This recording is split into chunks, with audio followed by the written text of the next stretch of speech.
Bismillahirrahmanirrahim. Assalamualaikum warahmatullahi wabarakatuh. Alhamdulillahilladzi hadana lihaza wa ma kunna linahtadiya laula an hadana Allah. Asyhadu an la ilaha illallah wahdahu la syarikalah wa asyhadu anna Muhammadan abduhu wa rasuluh. Allahumma salli ala sayyidina Muhammad wa ala alihi wa ashabihi wa man tabi'ahum bi ihsanin ila yaumiddin. Hadirin ikhwafillah yang dirahmati Allah Subhanahu wa ta'ala. Setiap detik dari hidup kita, setiap nafas yang kita hembuskan, setiap pikiran yang tersirat, dan setiap amal perbuatan yang kita kerjakan tidak akan lepas dari upaya setan untuk selalu menggoda, menyesatkan, dan mengenyampingkan kita dari tujuan yang benar, bahkan menggiring kita kepada perbuatan dosa dan maksiat.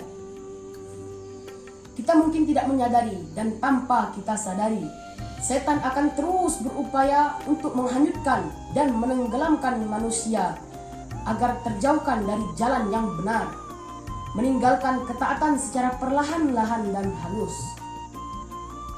tanpa terasa oleh kita. Itulah tugas utama setan dan iblis, sebagaimana ia telah terusir dari surga dan terjauhkan dari rahmat Allah Subhanahu wa ta'ala. Dan dia pun ingin menjauhkan kita dari rahmat Allah Subhanahu wa ta'ala, kemudian sesat bersamanya. Itulah ancaman syaitan. Syaitan akan terus berupaya dan memiliki banyak cara untuk mengalahkan kita sebagai manusia. Namun, setan tak memiliki kekuatan sedikit pun di depan orang-orang yang ikhlas, sebagaimana firman Allah Subhanahu wa ta'ala. A'udzu billahi as-sami'il 'alim minasyaitonir rajim. Bismillahirrahmanirrahim. Qala rabbi bima aghwaytani la'uzayyinanna lahum fil ardh wa la'ughwiyannahum ajma'ina illa ibadaka minhumul mukhlasin. Yang artinya, setan berkata, "Ya Tuhanku, sebagaimana engkau telah memutuskan bahwa aku sesat, pasti aku akan menjadikan mereka memandang baik perbuatan maksiat di muka bumi. Dan pasti aku akan menyesatkan mereka semuanya, kecuali hamba-hambamu yang mukhlis, orang yang ikhlas di antara mereka." Quran Surat Al-Hijr ayat 39. Ikhwafillah rahimakumullah. Hanya keikhlasanlah semua amal ibadah kita akan diterima di sisi Allah Subhanahu wa ta'ala. Seorang mukhlis tidak akan pernah sombong ketika berhasil, tidak akan putus asa karena kegagalannya. Lantas, apa itu ikhlas, hadirin? Ikhlas artinya memurnikan tujuan ibadah kita hanya untuk Allah Subhanahu wa ta'ala saja. Wa ma umiru illa liya'budullaha mukhlishina lahuddin hunafa.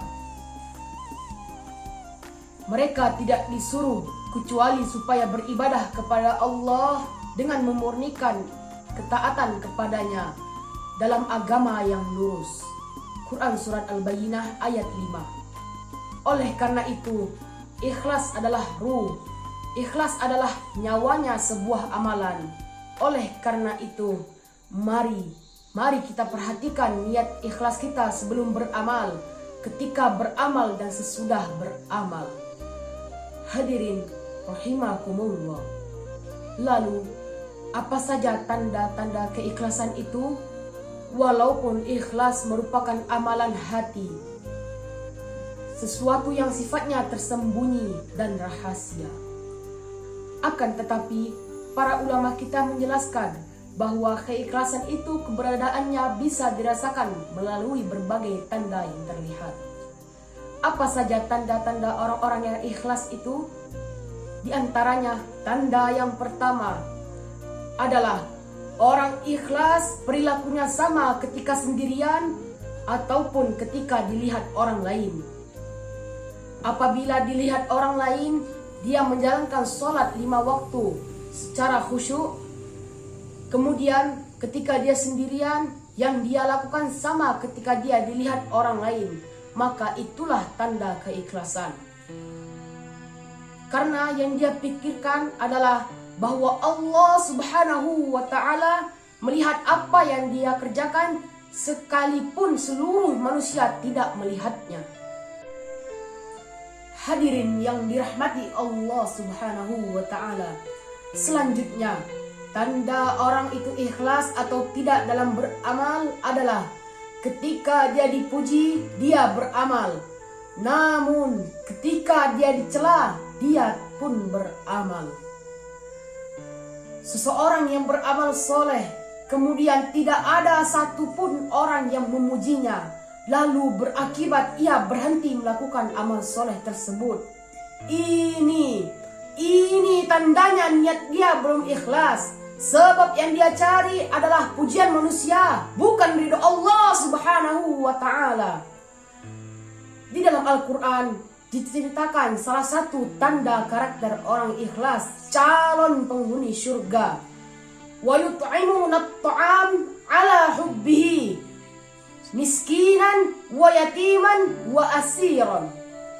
Calon penghuni surga adalah mereka yang gemar berbagi makanan yang dia sukai, makanan favoritnya, dan berbagi makanan yang ia senangi.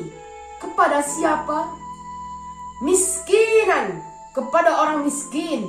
Wa yatiman, anak-anak yatim. Wa asiron, dan kepada para tawanan.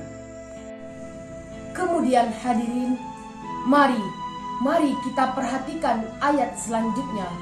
Apa motivasi mereka berbagi makanan? Innama nut'imukum liwajhillah. Kami berbagi makanan semata-mata hanya mengharap ridho Allah, mengharapkan wajah Allah. Quran Surat Al-Insan ayat 7-8. Ikhwafillah rahimakumullah. Berikutnya, tanda orang-orang yang ikhlas adalah mereka selalu merasakan ketenangan hati setelah beramal dan beribadah. Allah Subhanahu wa Ta'ala maha membalas amal soleh hambanya. Dan di antara bentuk balasannya adalah Allah mencurahkan ketenangan hati dan kedamaian jiwa kepada hambanya yang mengerjakan amal soleh tersebut. Sampai-sampai dia tetap merasakan ketenangan hati sekalipun seluruh apa yang ia punya hilang di muka bumi ini.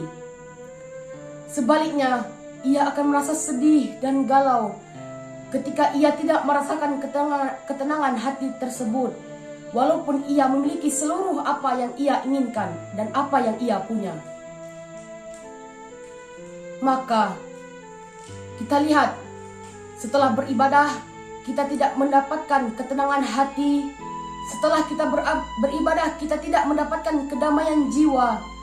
Dan setelah beramal kita tidak mendapatkan ketentraman. Maka pasti ada sesuatu yang bermasalah di saat kita telah mengerjakan amal ibadah tersebut. Dan di antaranya mungkin kekurang keikhlasan kita ketika mengerjakan amal soleh tersebut. Akhirnya, mari kita perbaiki amal ibadah kita dengan penuh, hanya mengharap ridho Allah Subhanahu wa Ta'ala sebelum ajal menjemput kita. Subhanakallahumma wa bihamdika asyhadu an la ilaha illa anta astaghfiruka wa atubu ilaik. Wabillahi taufiq wal hidayah war ridha wal inayah. Wassalamu alaikum warahmatullahi wabarakatuh.